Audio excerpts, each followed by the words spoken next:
I don't have microphone face, right? You do not have Okay, microphone. great. Tell me what microphone face is once again. Basically, your microphone is covering up your beautiful visage. I did want to ask you about your dog real quick. Yesterday was my dog's 5-year gotcha-versary.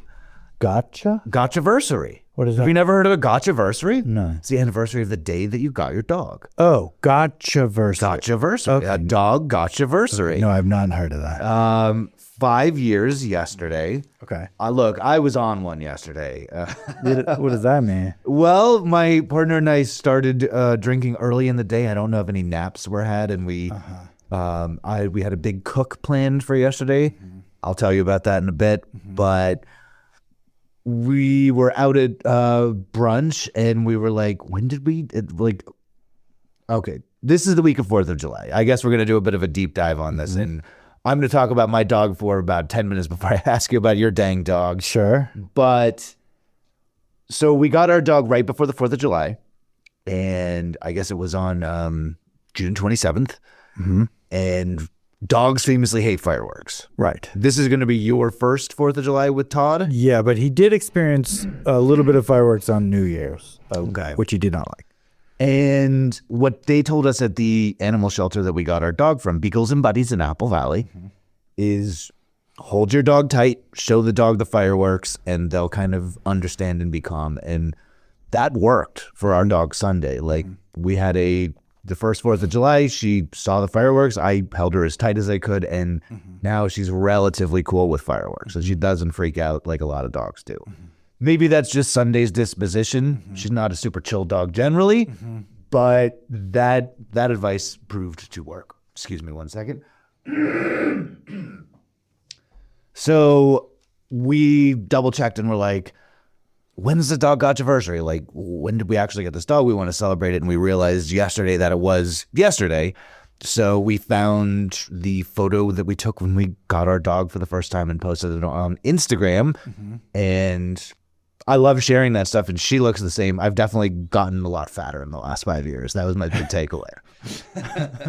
I hadn't noticed for you. But yeah. I don't think I could fit into the shirt that I was wearing in the photo, unfortunately. But, that's all. Was it a Sharpie t-shirt? No, it was it's the infamous Katie Kimmel shirt. It says linguine with clams. Oh. It's like an orange shirt and has like letters on it. And when you and me and my partner were at a subterranean bar in Bakersfield, that was the shirt that I was wearing. And I think it was she must have been 21 to have been at this bar, but a very young girl came up to me and was like, excuse me, is that a Katie Kimmel shirt? And then her tough guy boyfriend did not like that the girl was talking to me and came over and made his presence extremely clear. I kind of remember this. Yes. Yeah. She was like just asking me about the Katie Kimmel shirt. My sister, former guest of this podcast, Kate Harmatz, is friendly with Katie Kimmel. And who's Katie Kimmel? Jimmy Kimmel's his daughter. And is it? I was going to make that joke. No, it absolutely is. Okay. But she had a fashion line that was like, I don't know how popular it was, but I saw them around. And obviously, if people are coming up to me when I'm wearing a Katie Kimmel shirt at a bar in Bakersfield and asking about it, it's a known thing. But I'll just never forget. I talk to people at bars, and just her boyfriend was like, I do not like that my girlfriend is talking to this guy, and definitely came over and made his presence very, very known, if you recall. I vaguely do, for sure. Yeah. I'm still reeling over the fact that Jimmy Kimmel's daughter has a successful fashion line, but we can move past that. Okay. How's your dog doing? For the most part, he's doing okay. I mean, we should say what happened to your dog. He got neutered. Yes. So he had surgery. He got clipped. And he was wearing this very cute little onesie that was supposed to prevent him from licking his wound. But anyway, whatever. There's some minor complications that aren't a huge deal, but he started licking the arm of the onesie. So then like a little bit of the fur was coming off where he was licking. So then I took off the onesie, and anyway, now I'm worried that he's gonna lick the thing, even though he's pretty much at the period that the doctor said he's like A-okay. So it's a whole thing. And then he's got some other stuff that I'm going to the vet for. Okay. So, yeah. Yikes. It's a trying day to be a dog here in the Morongo Basin. Right. The dog park in Yucca Valley where we live is currently completely fucked up. You really? Yes. Do you go there or I went there and everybody's like, all right, this is like some deep local stuff. But we went to the dog park and all of the dog park people were there saying, yeah, all the dogs are getting really, really sick. And our dog just is like still, shitting weird. And we think there's like something going on with the soil here. And they're still going to the dog park. And like, I was at the dog park and like, yeah, my dog's still like kind of sick. And I'm like, I grabbed my dog and left. Right. And we got the update from one of our friends who goes to the dog park. And she's like, yeah, there's like a lot of like, we think there's something wrong with the soil and there's weird mud everywhere, but I'm just putting blankets down. And I'm like, I'm not taking my dog there right now. Before I moved here, you have been talking about that dog park for years, and I've been knowing about it. And then when I moved here and I got a dog, I would offhandedly mention that dog park to locals. And almost to a person, they said, oh, I don't bring my dog there. Everybody gets sick. So, I don't know. My dog has never gotten, knock on wood, my dog got sick when we first got her. She's never gotten sick again. And I don't know of too many dogs that are getting sick from the dog park except for like this time. Right. This is like the first time where everybody's like, yeah, our dogs got super sick, but we still bring the dog to the dog park every day. Okay. Well, I guess I'll, one of the, it wasn't a major impetus, but one of the things that I knew I could do once my dog got clipped is I could bring him to the dog park. But now they're all getting sick, so I guess I gotta wait for the all is clear to. I will give you the all is clear. We're texting with people. We're in the know on the dog park situation. Yeah. That's your dog news. Sure. Gingerbread Man down. Clean up on aisle podcast.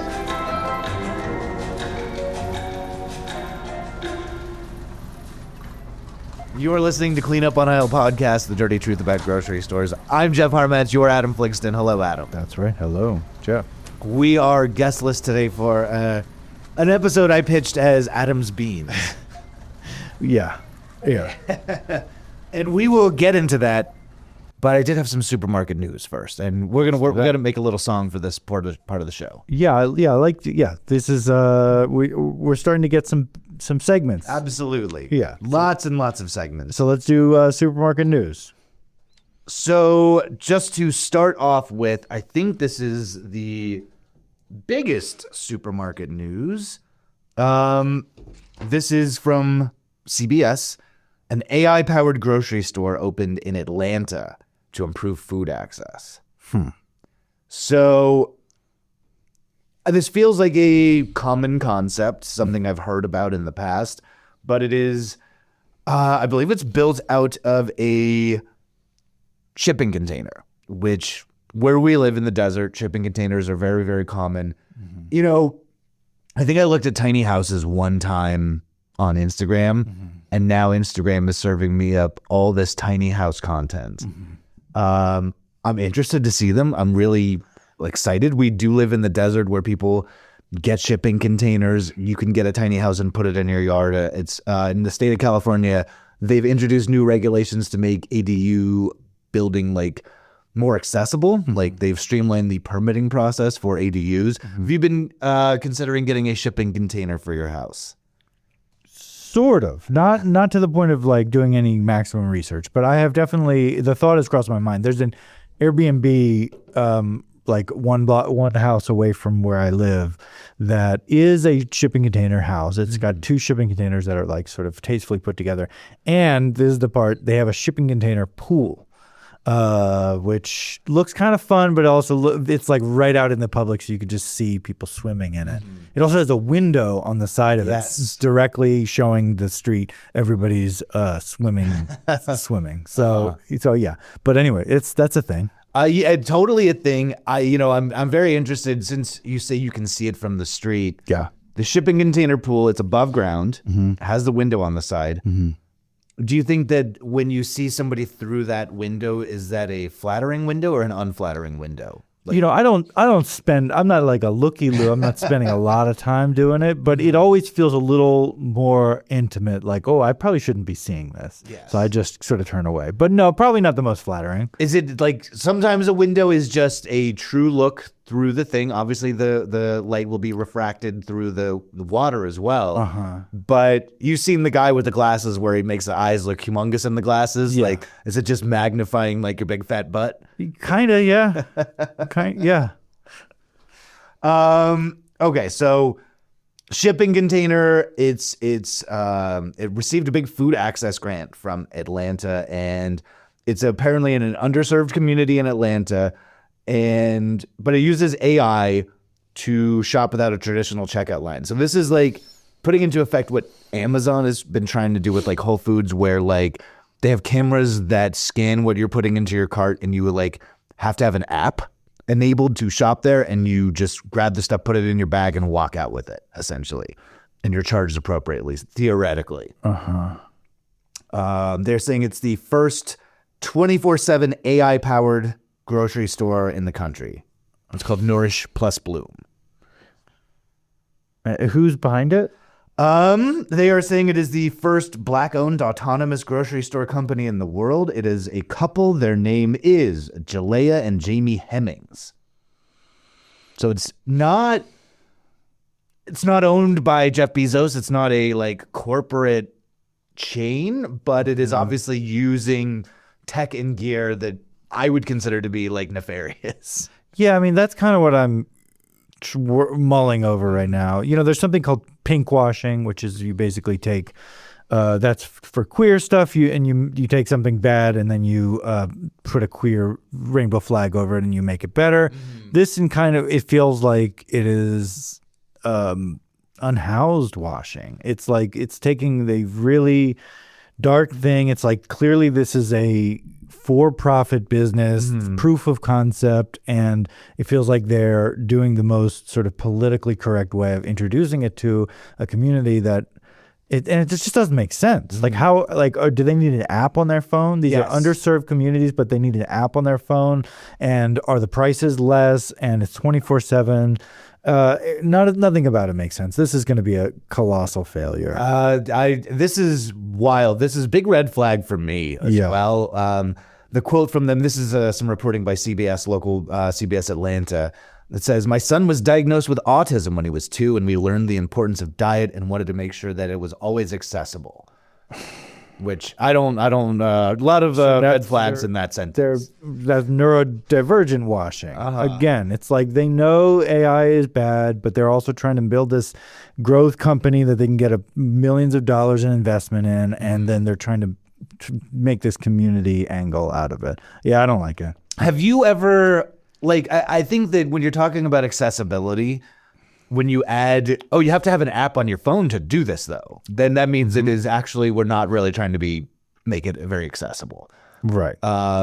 Because only rich people have phones that can take an app. And when you are getting that app, you are like giving away like a lot of your data, your data.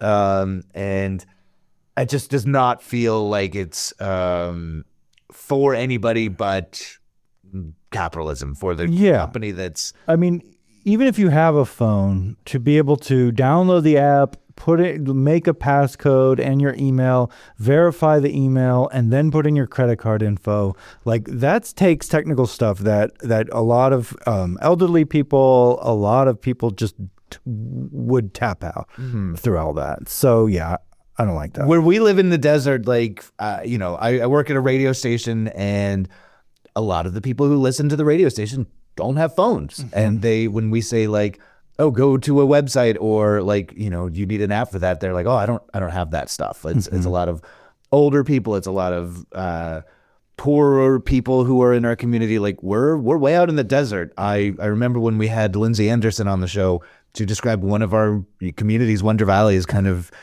an end of the line place for some people. And when you talk about accessibility and having a phone app does not speak to me to be the type of thing that like Wonder Valley people can use. Yeah. So sorry to start us off with such a dark one. No, it's okay. I mean, this is where the dirty truth about supermarkets. Yes. I think, I don't know. Unfortunately, a lot of the news is dark. The news is dark. I did, when I was looking for supermarket news this morning, there was an article on the Guardian that came up in the feed that was written by last episode's guest, Ann Larson, who is promoting her book Clean Up on Aisle 5. And she did look like a guest op-ed for The Guardian about food waste in grocery stores. And just was talking, we don't need to get too much into it, but as part of our supermarket news, she does have her book out, Clean Up on Aisle 5. It's a great book. Check it out. She's definitely making the rounds. Obviously, she did our show last week. But just talking about the food waste, rotisserie chickens going into the bin. And I guess when you want to talk about accessibility, I think that's maybe a better place to start with food waste than it is with the AI-initiated shopping experience. Yeah. Just bring some food to people. Yes. That's not a problem that is difficult to solve. In positive stuff, I guess, again, sorry to start off so dang dark. Look, we're learning supermarket news. This is dark. Yeah. Rhode Island just passed a law that requires employees who are tasked with overseeing self-checkout areas to only have that. It restricts what they are able to be assigned. Am I explaining this correctly? Yeah. So they can't also clean up or Yes. put stuff back or whatever. This is an article from Supermarket News, a favorite website of ours, and it was passed, I believe, this week in Rhode Island, where it says if you have to have one employee overseeing every 3 self-checkout zones, I suppose, or self-checkout stands, and that employee cannot be tasked with any other things. So no sweeping, no mopping, no helping people take their bags out to the car. You must be a designated self-checkout person. And this is a law that was passed? Yes, it was passed in the state Senate and signed on Thursday. I guess it would be June 25th by Governor Dan McKee. I guess this is a way of pushing back against automation and keeping, I support this. I think that you really do need, you do need to have, self-checkout is not as it is described. It is incorrect term for the product. You have to have people that are keeping an eye on it. I mean, people will steal, people will misscan stuff. It's not as self-utilizing. I'm blanking on the term, but it doesn't work as well for everybody as the company wants you to think it does. And it's not for the customer. It is for the company to save money. That's the design of it, to hire less people. So this is interesting legislation where they're saying it actually must be manned by somebody. I like this. Yeah. Where are you at with this? Yeah, I like it. I keep thinking about, this is true with the Ann Larson, that all of these companies, they're trying to ride this thin road in between over surveillance or too many people, but also not enough people, and letting people steal. And they're trying to just perfectly save money without people stealing. This is fine. And also not hiring people. So at least this is keeping somebody employed. So, this is the union, United Food and Commercial Workers International Union, Local 328, said that they are in favor of this. They say grocery staff are often overburdened and having to monitor too many self-checkouts. So they are in favor of this. Obviously, the Food Dealers Association of Rhode Island, which I assume represents the corporate interests, is not such a fan of this. The food dealers. They say the restrictions could lead to longer lines and higher prices. Yeah. My hometown, Long Beach, California, it's mentioned in this article, they were the first city to pass an ordinance with staffing requirements for self-checkouts, which I think is great. Long Beach is in LA County. It's a pretty progressive city, right on the border of Orange County. When people talk about the orange curtain, I think Long Beach plays a pretty significant part of that, because it's the last outpost of Los Angeles County before it really gets into the right-wing territory of Huntington Beach, Newport Beach, that sort of situation. Right. So I grew up right on the orange curtain. Yeah, I just looked it up. I remember we mentioned this last year. There was a bill in California. It doesn't look like it went all the way through, but that was essentially this exact thing. So maybe this is where things are headed. Yeah. But I wasn't sure I was going to talk about this. Every time there's something on my mind, I'm like, I got to talk about this on the podcast, and I'm really trying to save it for another episode. But I was in Palm Desert recently, and I did pop into the Whole Foods, our nearest Whole Foods to where we are. And I have to say, I went in specifically, I said, I'm not buying anything. I'm just doing food tourism, grocery store tourism. I'm being a looky-loo. okay. And I've been underwhelmed by our local Whole Foods in the past. And this time, having not been in there for about 5 years, I'd say, it really felt like a hive of activity. There were a lot of people working there. Like, there were a lot of people shopping there, but it also felt like I couldn't believe how many people were staffing the place. What about like products and the general experience besides that? I have a lot to say, and maybe we can do an episode about that. I saw my big takeaway was like, I saw a bunch of frozen pizza types I'd never heard of before. That was a fun one for me. But overall, I was impressed, and I was surprised how impressed I was by the operation. But part of that really came down to just it felt like a real like buzzy place, like lots of people in there. It was around lunchtime, so I think people were going in to get food. But there was like 2 guys at the sushi counter. There was like a sandwich guy. Like the butcher counter was really well staffed. Where the last time I was in there, it felt dim and dismal, I would say. So Maybe they reached their limit. They cut things to the point that they were people weren't showing up. And yeah. And I have one more bit of grocery store news for you. Also from Supermarket News. You're going to have to remind me, where do you land on Instacart? I don't really do Instacart, although I sometimes will do the Walmart delivery. Not that often, but I have done that, which is similar. You've done delivery for Walmart? I have. Okay. Yeah, which it might even be Instacart through Walmart, but it might even be an Instacart person. So I guess I've done that, but I haven't done regular Instacart since early pandemic days. So, Okay. Yeah. I did I don't know if I even used Instacart. I don't think, again, this is one of those things. Instacart's a separate app, and I hate apps.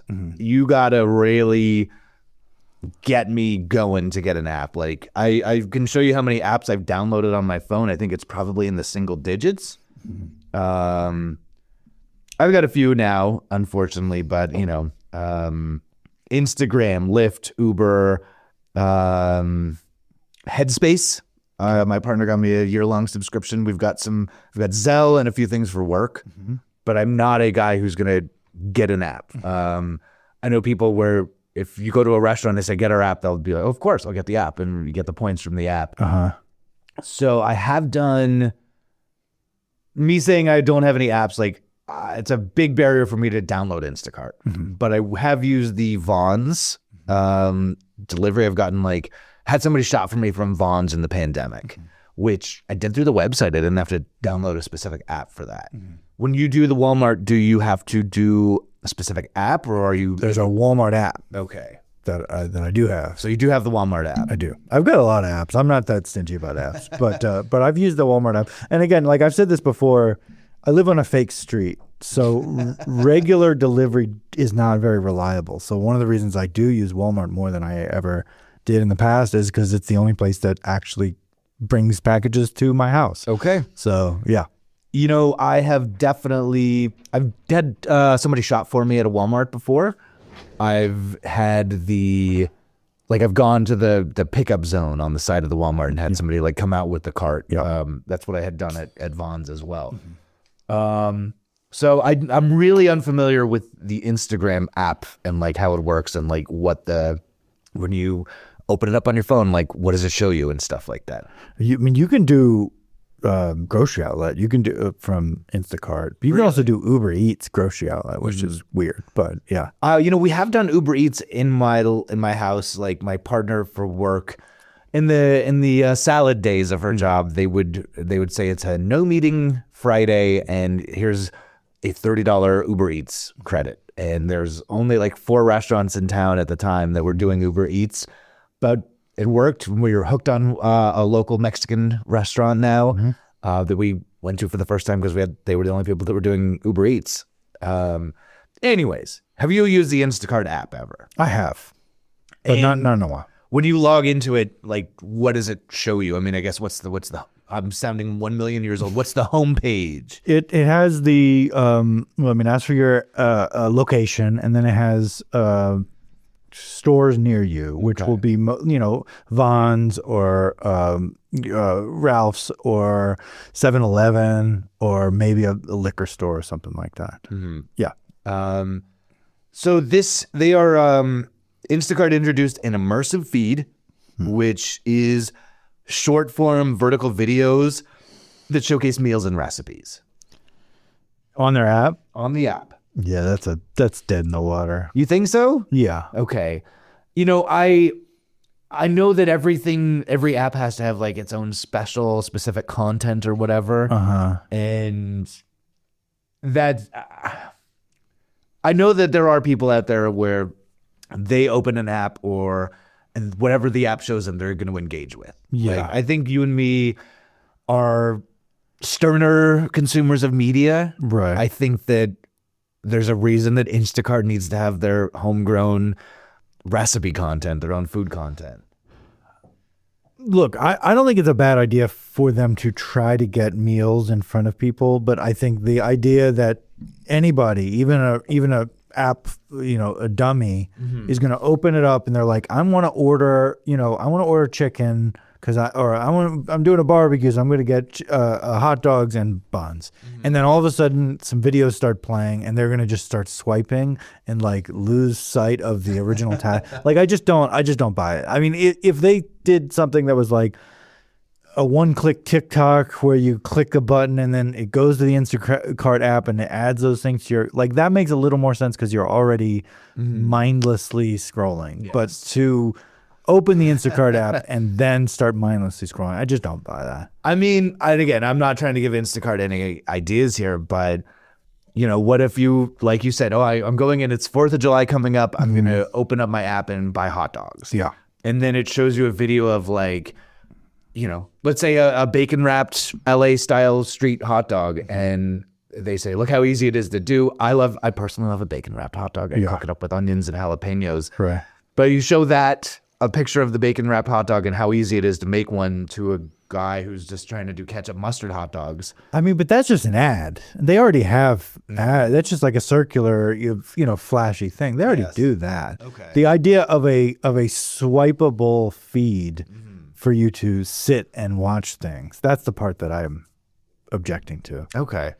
I kind of pulled this one. I mean, it's obviously news, but in a very roundabout way, I've been watching a lot of cooking content on YouTube, or I think I saw a meme call it, this is British people, you can never believe that they say YouTube. YouTube. So I've been calling it YouTube around the house. Yeah. I've really been watching a lot of like food and cooking content. Alton Brown is back. I love watching, there's a comedian who goes by Uncle Roger, who kind of disses on chefs making bad Asian food. And I actually have learned quite a bit of technique from watching Uncle Roger videos. And there's like, who's the steak guy? I don't know. There's a steak guy who has kind of a single moniker. I forgot his name. But I've been watching on the treadmill. I've really been trying to let the algorithm dictate what I watch video wise. So you start with Smashing Pumpkins video. I start with a Smashing Pumpkins video or Outcast or something like that, and I'm like, what's next? And I kind of just let it roll a little bit. That's been really good for my workouts, but I usually try to cool down to an Alton Brown cooking show. Alton Brown's back, baby. And I did do a big Alton Brown cook yesterday. My partner does not care for Alton Brown so much, although I'm warming her up to him. Okay. He is a kind of pretentious nerd, at least when you first start to engage with. We were watching this recipe that I did yesterday. I watched it on the treadmill, and then I had to go back and watch the video and like write down the measurements and stuff like that. And my partner was in the room and was like, "Oh, he's such a nerd." No, he's a fucking dweeb, and he's the worst kind of dweeb because you know that he would judge you if you did something wrong. Absolutely, very judgy. Yeah. That said, I'm a big fan of his new cooking show. Sure. And he did. I'll just really quickly tell you the recipe that we spent all day doing yesterday. It's a sloppy Joe bun, so it's like kind of like a bao bun, like a stuffed dumpling where you make the dough and then you totally encase the sloppy Joe inside of it and then bake the whole thing. You bake it or steam it? You bake it. Does it puff up? It does puff up, yes. Okay. And I'm not the biggest sloppy Joe eater. I can't remember the last time I craved or wanted a sloppy Joe.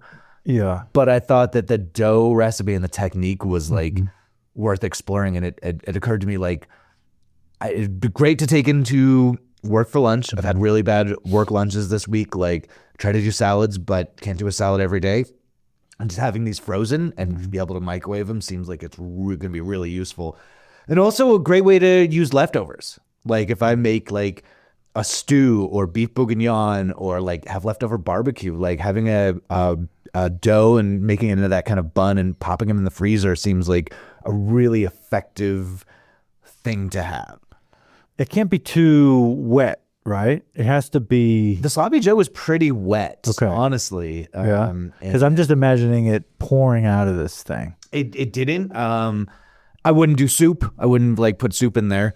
But you can do it with like a curry or like the topic of the show today, like beans. Like if have like a red bean dish, which I like to make, it'd be great stuffed in that bun. What kind of red beans? Like when I make red beans, all right, I'm going to throw a friend under the bus here.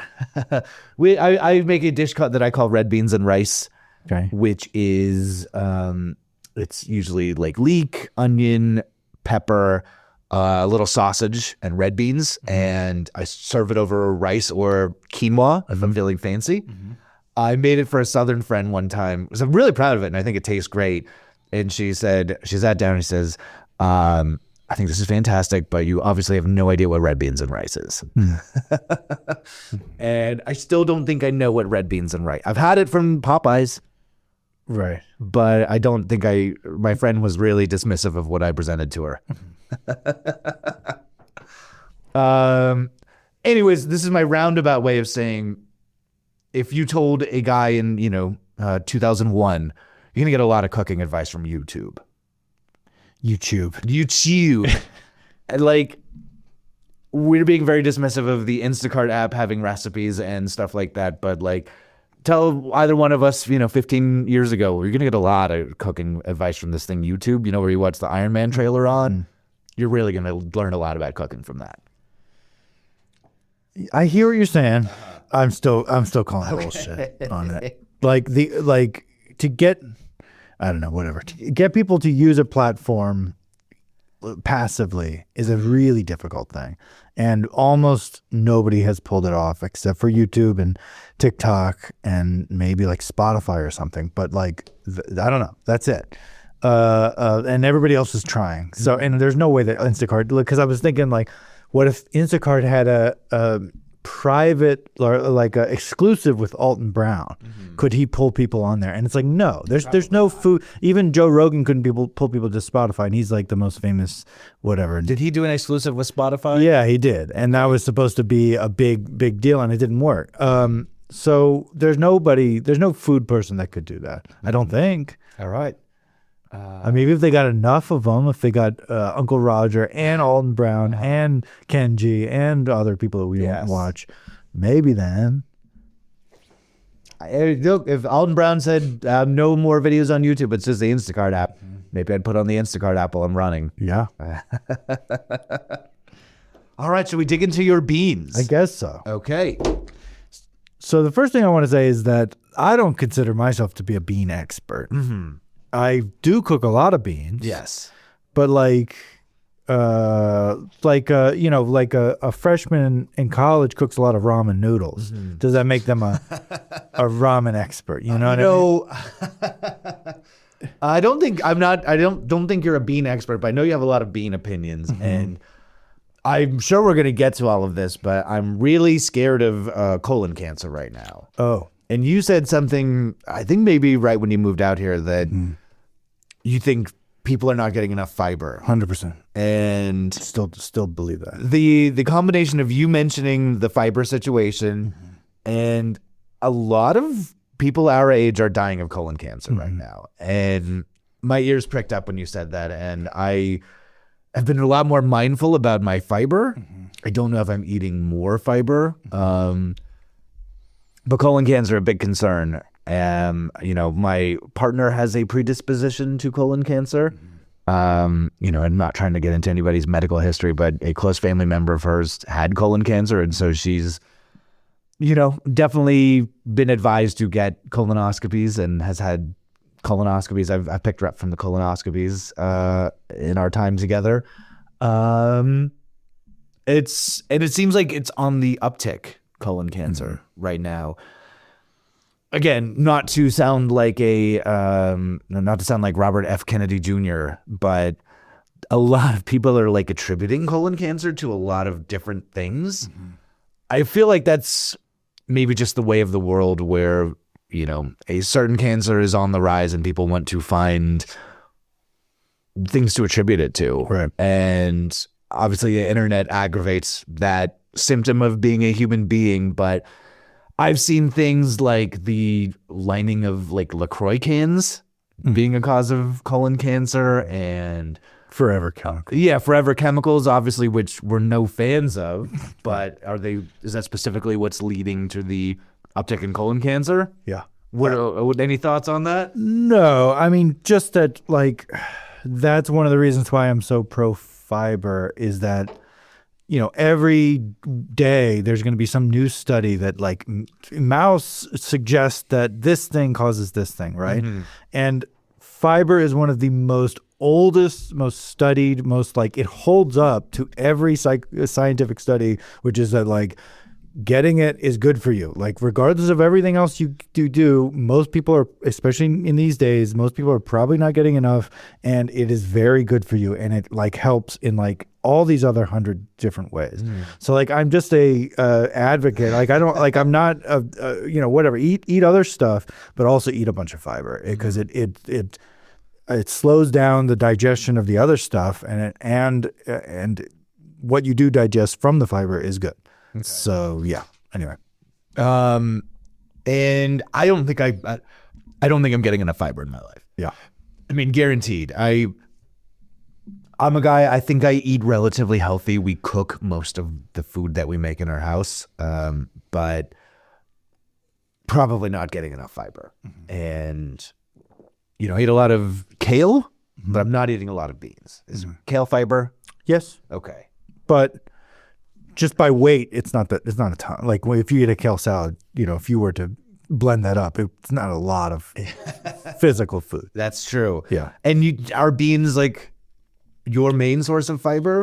Are you? Yeah. Okay. Yeah. I would say, I eat salad too. Cabbage, I think, has more than kale, but maybe not. Broccoli. But yeah, beans for sure. Okay. Rice, if it's white or not white rice, that has some fiber, although I do eat white rice most of the time. But yeah. All right. We do try to do more brown rice in the house, but it just it takes a lot longer to cook. It's more of a headache. I have a out today. I'm going to cook some breakfast for some friends. I guess we can talk about this really quick. And I was trying to think does this meal have any fiber in it? Some friends went to a local Asian market almost a year ago and gifted us just kind of a grab bag of stuff, some condiments. There was a Korean flavor of Spam in there, and I took the challenge and I said, "Oh, it seems like you are giving me the ingredients to make a breakfast sandwich." Okay. And they were like, "We weren't really intending to do that. We just thought we'd get you some fun stuff." And I'm like, I used my chopped brain, chopped the show, and said, I've solved the basket, and said breakfast sandwiches. And we've been trying to get them over for a year to make these breakfast sandwiches for them. And they're coming over in a little bit. We're recording this on Sunday morning, and we've got some company coming to have egg sandwiches with Korean Spam. And I'm gonna do like a kimchi potato element as well. So there you go. That's your fiber component. Cabbage. Yeah. Cabbage does have. Yeah. I mean, we're doing a bit of a grab bag episode. Yes. But we're also trying segments. So I don't know. What do you call this? Try it something when you. We always do it on a Tuesday my day job is to host a morning show in Joshua Tree, and we do a Try It Tuesday. But you've brought in a bunch of stuff to taste. You brought in, so I pitched this as Adam's Beans episode. Yeah. Okay. But then this is separate just because I wanted to do it in the morning. Okay. So this is Organic Yaupon tea. This is what we're doing with the hot water. This is what we're I doing. thought we were gonna soak beans. No. Jitter-free caffeine. What does that mean? I mean, that's what the yerba mate claims. As well. Okay. Yeah. I wish I didn't drink a Ghost energy drink while we were doing. I was trying to. I thought I told you. About Did mention the Yaupon. Yeah. He didn't say Yaupon tea, and I'm like, what is Yaupon? I forgot what it was. And You're having some. oh, absolutely, 100%. I'm excited to taste it. Uh-huh. I'm not going to get the experience of the jitter-free caffeine because I drank the I see. jitteriest shit in the world. For sure. We did talk about how after we did the energy drink tasting, we were all fucked up for the day, right? Yes, we did talk about that. So yeah, this is the only type of caffeine that is grown in North America. Okay. I love it. I'm really excited to try this. And our kettle just kicked off. It's supposed to steep for 5 minutes. All right. Do you have a little timer? Sure. You are drinking an NA beer as well. Yes. And I had a little bit of peppermint 99s before we recorded because I'm very hungover. All right. Pouring the hot water into the Yaupon. All right. So while that's doing, do you want to do the bean stuff? Let's do some bean stuff. All right. Beans. Adam's beans. So you're a big bean eater, and I am trying to eat more beans. This is something that I'm really keen on in my life, is eating more beans. At the moment, I'm not eating enough beans. We get a white bean salad from the guy at the farmer's market. It has like green onions and lemon and probably olive oil, and it's pretty phenomenal. That's most of my bean consumption. I associate this red beans dish that I make.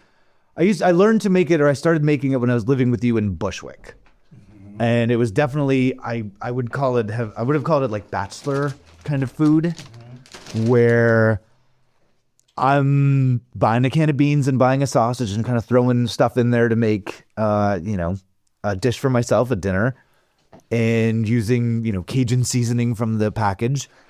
My version is a little bit more sophisticated these days. I'm doing a lot more stuff from scratch.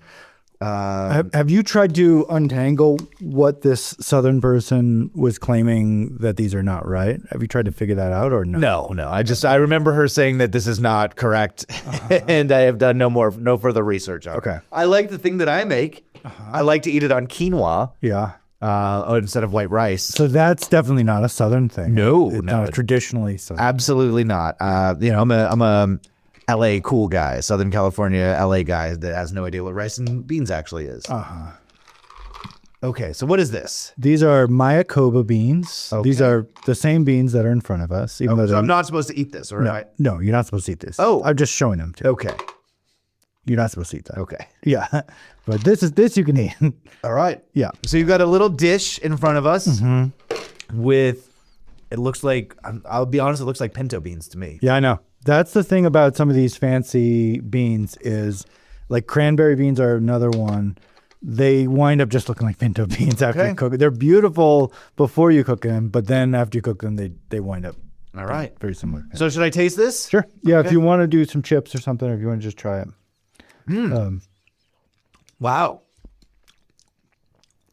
Not bad. Yeah, what's in this? Okay. Well, what is in it is, let me think about it. Peppers. There's chili California. There is paprika, garlic powder, nutritional yeast, MSG, salt, neutral olive oil, That's pretty much it. Okay. Yeah. I think it's very tasty. Yeah, I mean, this is not my best I've ever done, but it's pretty good. It works. It does what it's supposed to do. I'm into this. And you soaked the beans, and I do want to talk about bean soaking. So I've been soaking beans forever. And the original way that you're supposed to do them is overnight. So 9 p.m. or whatever, you put them in water. You have definitely more water than you think you should be because they plump up. And then in the morning, they're ready to go. The more I read about it, the less people who really know beans, they're a little bit like, nah, you're okay. You don't need to soak them, or you don't? Yeah, you don't need to soak them. So you're supposed to buy the can of beans. No. They're dry, but you just cook them. You just don't soak. So this, I tried to do what was called a quick soak, but I kind of fucked up on it. So the way a quick soak is supposed to work is you put them in cold water, again, more than you need. You bring them to a boil, and then you turn off the heat and you let them chill or let them hang out for about 30 minutes. And that's the quick soak, supposedly. But some people just fucking cook them. And now the thing that you definitely need to do is you definitely need to sort them. And you definitely need to and that takes a little bit of time. So you're looking for rocks. That's the big thing you're looking for. But Rocks in the beans. Rocks in the beans. And then you're also looking for little broken beans or little weird misshapen things. And then you need to wash them too. Okay. And that's separate than soaking. So yeah. I will be honest with you. Yeah. I've only soaked beans one time, and as a non-bean initiate, I was like, I don't know if I can, like, this is not appreciably better than what I'm getting out of the can. Obviously, I realize that's not a correct opinion. I understand there's a reason that people soak beans, and anything that you're going to actually put the time into is that our timer for the Yaupon? It is.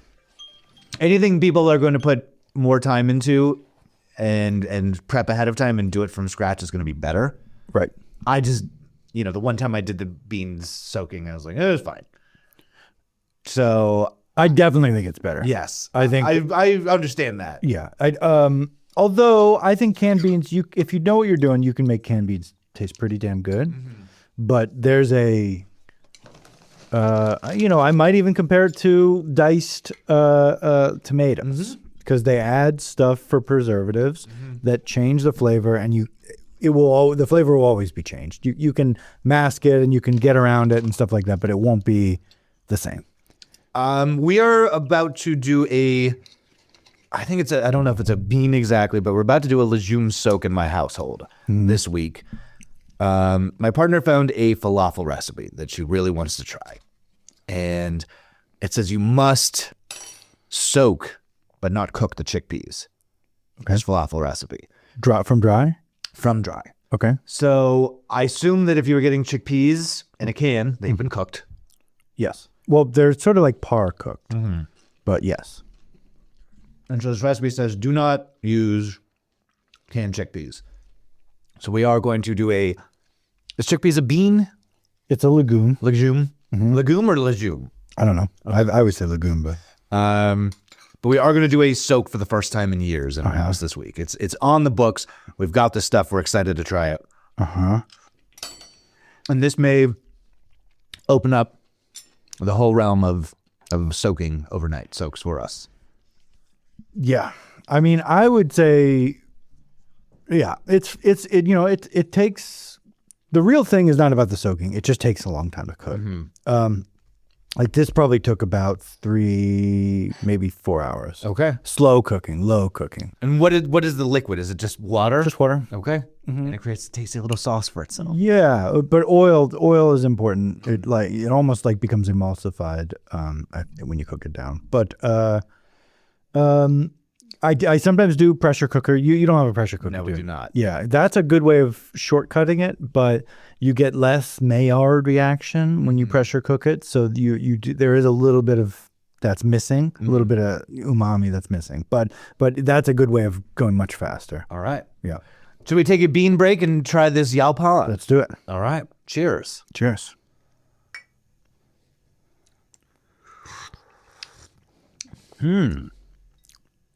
Just tastes like tea. Yeah, it's very tea flavored. Tastes like green tea. I had no idea what it was going to be like, but it's fine. It's not as nutty as a green tea. I can definitely tell that this is a clean American caffeine. Yeah, That's what it says on the package. I like it. I like it too. It's a little mild. Yeah. You pulled your... I pulled it out, but now I'm going to put it back in. Okay. Yeah. So I guess this is the only caffeine that is grown around this hemisphere. I'm surprised it's not bigger. I mean, Yeah. not like size-wise, but just the way that it tastes is not so strange that That's right. you couldn't, put it in a can and sell it at a 7-Eleven or a gas station. I mean, this is what I said a couple episodes ago: is someone is going to realize this and they're going to make a killing. All they need, it's just marketing. All this energy shit is marketing, and this is easy marketing. Local, organic, American, native, American Indian kind of stuff. It's all there. Put the red, white, and blue on it, or do you think they should American Spirit it? Yeah, American Spirit. We talked about Yes. that, but yeah. All right. I like it. I would drink more of this. I would buy it in a can. It was lightly sweetened. Put a little mint on it or whatever. Any thoughts? Are you feeling the clean caffeine? Are you getting the jitters? No, I mean, actually, I do feel a little bit of caffeine. I feel like I got a little hit in the head from taking a sip of this, but that might be, I did drink a Ghost Energy while we've been recording this episode. It tastes shockingly close to regular tea. Then I expected there to be something else there, but it just kind of tastes like tea. Yeah, nice. Okay, Quite good. cool. All right. Back to the beans. Back to beans. So when you were buying, are you in a bean club? You've talked about that you're in the bean club, right? So about that. So Maggie, one of our early guests, talked about the bean club. It's called Rancho Gordo, and I was gifted this a few years ago, and I didn't really realize how special it was when I was gifted it, because since then I have tried to get in the club, and I'm still not in. Okay. And when I was researching this episode yesterday, I looked at my email and I realized that exactly 8 days ago, I was sent an invite code to join the club, but the invite code ended after 3 days of them sending it. And So you missed your bean window. and then once you miss the window, you start back at the beginning. And that was 11 months of being on the wait list. So I guess I have maybe 11 months more. Why did you miss your window? It went to an email that I don't check that much. Okay. Yeah. And you don't get it forwarded? No, I mean, I didn't really, it's like I signed up and I kind of forgot about it 11 months ago. And then here we are. Yikes. So that's the Rancho Gordo Bean Club. They have heirloom, mostly organic, but heirloom beans. They're different, kind of weirder, styles than you're used to. But I'm going to be honest with you, most of them wind up tasting fairly close to Pintos. Better, maybe, like a little bit better, a little cleaner, but the difference between, so here, I'll show you some of them. Ones. What the bean we're eating today is what? This is a Mayacoba bean. Okay. I've heard of that one before, right? Yeah, I think it's maybe called, there's another name for it that people use. Anyway, yeah, Mayacoba beans. All right. This I got at Costco in a huge, yeah, 1 second. Costco. So yeah, this. So this is 25 pounds. You really bought 25 pounds of beans? Absolutely. Okay. They don't go bad. Yeah. I guess so. I try to buy stuff in bulk, but I don't know if I've ever bought 25 pounds of food in one go. Yeah. I also bought maybe 25 pounds of rice, white rice too. Yeah. All right. And I don't know if I have the storage room for. I'd have to put it in the garage, and the ants would. This is in a closet. Okay. Yeah. A bean closet. Pretty much. So tell me about these Rancho Gordo beans. Sorry, I got you derailed talking about a more common bean. They're not super common, but yeah. So look, Christmas lima beans, Buckeye beans. So they're different. Vaquero beans, Moro. So they're different ones than you've ever really seen before. And some of them, they're really beautiful. That's why I brought these uncooked, because I wanted you to see what some of these look like. The Mayakoba beans, while they end up looking a little pinto beanie, they almost look like maybe pistachios. They're green. They're very like kind of oval shaped, like a small pistachio a little bit. That's why I thought that I was supposed to just take a big bite out of it. Right. But yeah, unfortunately, most of these pretty beans wind up looking pretty bland or pretty pinto-y after you cook them. But and the taste is good. Is it next level good? Maybe not, but it's good. Okay, for sure. I mean, I love a bean, and it's just interesting that they all kind of come out tasting a little beany, which is fair, and that's good, and that's what you want, and you can do different stuff with it. But like the cranberry bean, is that a type of thing that you said versus the Christmas? Well, I guess Christmas lima bean is going to be a little bit different, right? Like, but cranberry versus this, what we just had, is going to be very subtle difference. Are you buying much beans from like? Are you buying canned beans anymore? Yes. Okay. What are you buying in the can? Pintos and black beans usually. Okay. And you're not at home soaking black beans yourself? I have, and I think I have some dry ones, but not in a little while. But black beans are good to cook on their own. Okay. Yeah. Why? How come you're doing the canned beans instead of doing the soak? Like, I don't always have 6 hours to spend to pre-plan meals. You know. I mean, they definitely taste better. The difference between cooked from dry and canned beans that's not a negligible difference. That's a significant difference that I think anybody would be able to do. But at the same time, like, you know, I don't always have that time to do that shit. No, not everybody does. You know, I'm starting to learn. I think we talked about this when it comes to we were talking about it on a recent episode. But you can't always make the mayonnaise. That's right. Can't always soak the beans yourself. And I do want to get back into bean soaking, but so here's what I will tell everybody: if you want to make canned beans taste as good as you can possibly make them in as short amount of time as you can make them, what you do is you get a hot pan, you cut up an onion and garlic or something like that, you know, peppers maybe, cook them down cook the veggies in a pan for a little bit, and then you pour the beans in. Sometimes I drain them. Sometimes these days I've been not even draining them. I've been just using the bean water as well. And then they're kind of soupy, right? And you pour some oil in there too. Oil's important, and salt. And then you mash them with the back of the spoon, and they basically become refried beans at that point. And what you're doing in that whole process, and it only takes like 15, 20 minutes, is you're really reducing the canned taste that lives with them, and you're turning them into kind of a dish that you can then use on tacos or whatever. Yeah, it's easy. that canned taste is what's giving you butt cancer as well. Maybe. Yeah. Yeah, the lining of the can. Yeah, that's right. Just kidding. Don't quote me on Yeah. But when you soak your own beans, so we're gonna be doing a chickpea soak this week, and aquafaba is the goo that comes when you get a can of chickpeas. You have the liquid in the can, and when it's chickpeas, it's called aquafaba. It's super versatile for like vegan baking. It's an egg white replacement, but it's like a thickener just on its own. If I'm soaking my own chickpeas, can we expect to have any aquafaba? Yeah. Well, let me think about it. No. The aquafaba would come from so basically if I were to cook chickpeas, I would soak them overnight and then I would pour the water out because there's like weird chemicals that theoretically get released in that process. And then I would cook them. And the second batch of water, that's where the aquafaba comes from. Okay.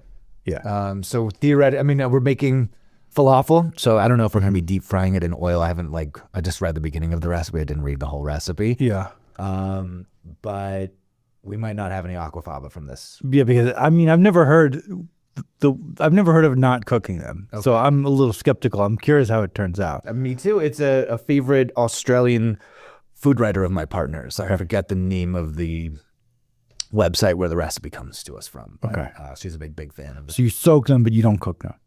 You deep fry them. I think you soak them and then chop them up. You chop them. You turn them into kind of like flour kind of a thing. Yeah. Okay.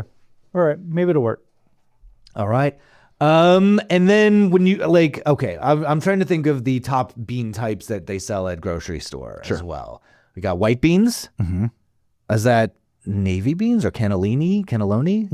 There's a few, but cannellini I think is Okay. There's black beans. Yep. And pinto beans and red beans. Kidney beans. Kidney beans are also red beans, or Yeah, I think those are. okay. Yeah. Those are not heritage brands. They're just like the main bean types from the grocery store. So all of these are what we call the common bean. And that is a scientific term.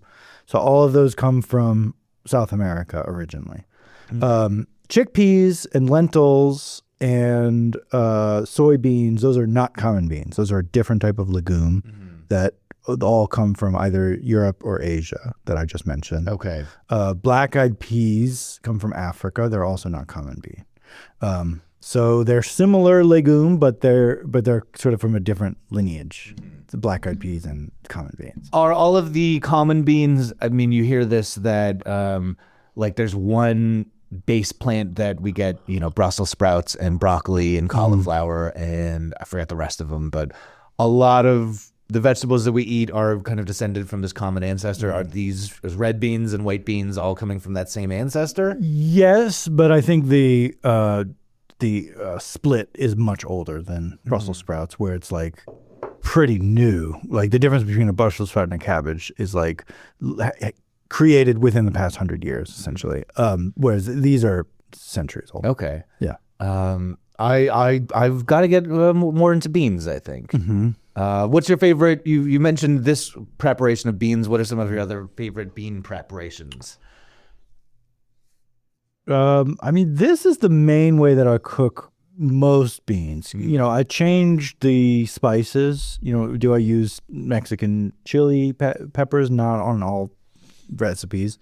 I've done pink beans, which is sort of a Puerto Rican thing, and you do potatoes and olives in that one. Okay. That's good. And I use these beans in them, even though they're not technically pink beans, but I use it for the recipe. Black beans, I usually make them a little more neutral. Yeah, I don't know. With cans, I'll do chili a lot, and I'll do refried beans a fair bit. All right. You're not doing a lot of baked beans? Absolutely not. Okay. Not a favorite of yours? No, I don't like sugar in beans. They are very sweet, aren't they? The baked beans. Yeah. I've never made baked beans from scratch. It's used to be a favorite preparation of mine as a child, and these days not so much. Yeah. But I think it's all. Look, my partner is Australian. They do a lot of the baked beans in English cooking. I have been to when I was in London recently, my sister took me to a proper fry-up place, and I got the beans on toast. Okay. I think my partner does enjoy a beans on toast, but it's going to be more the white bean preparation, not so much like Boston, is that a red bean or a pinto bean that's kind of done in that? I guess it'd be a pinto. Wait, but the English one is pretty similar, right? I think it's more tomatoey and more herbal. Whereas, more tomatoey, but it's still sweet. Yes, there's definitely a sweet component. But it has a little bit of like almost Chef Boyardee sort of quality to it. You know what I mean? That sweet tomato goo. Yeah, we went to a cervezas night. No, not cervezas. I'm sorry, it's early. A conservas night, which is the tin fish Spanish kind of thing where everybody gets around and cracks open the tin fish. And our friend just got back from Portugal and brought a bunch of tinned fish with her. And she served up the gigante beans. Have you heard of those? Yes. That is the big white bean. It's like 3 times the size of what you think of when you think of a white bean. And it was done up in kind of like, I don't know, maybe more of a European baked style where it has like kind of a little tomatoey, sugary sauce on it. Served cold. Put it on a plate next to some, tuna or whatever. And that was very fun and enjoyable.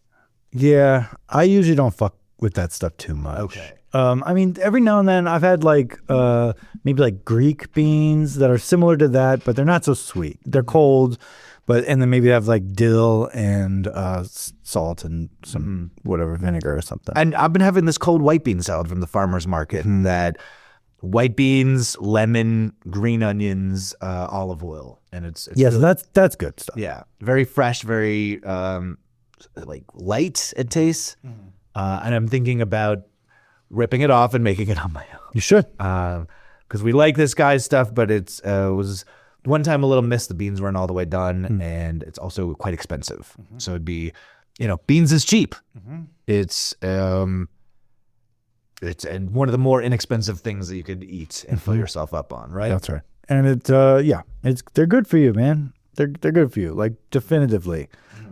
People should be eating more beans. Also, I do want to say, maybe this is weird to say, and everybody's body is different or whatever, but if you're eating beans and they start making you fart a bunch, that basically means that your gut bacteria is not acclimated to handling that much fiber at once, and you should be eating more, not less. So if that happens, Eat through the farts. That's right. Yes. And after a few weeks of eating a decent amount, like your gut will readjust, and that won't happen. Could I put a picture of you on the banner and it says "Eat through the farts"? Any further thoughts on beans? All right. I promise to you, Adam, I'm making the pledge. Yeah. We're in June, almost July of 2026. 2026 is going to be my year of beans. I'll Okay. make more beans in the second half of this year. Okay. So much beans in the second half that you could backfill the first half in which I did not eat that much beans. I would recommend you get a pressure cooker. Okay. They're not that expensive. I'm scared of them. Yeah. Well, you got to get over that. No, they explode. Only if they're used incorrectly. Okay. They have safety. They have safety devices. Okay. I'm very scared of a pressure cooker, Yeah. perhaps. I think you got to get over that. I'm happy to do a slow cook, do the bean soak, and then get it going at noon. Come home from work at 1:30 and get some beans going and eat it. I'm no stranger to a long cook. True. Yes. True. Adam, thank you for sharing your beans with me. Sure. I don't know if this is interesting to people, but sure. I'm fascinated. Okay. Yes. Beans, the main topic, and we didn't make any fart jokes this episode until the very end. Yeah. All right. Thanks for listening to Clean Up on Aisle podcast. We'll be back next week with a brand new episode 50 for you. Is that right? Yeah. I checked Oh, yesterday. you did check? Yes. Okay, cool. All right. All right. So long. Bye.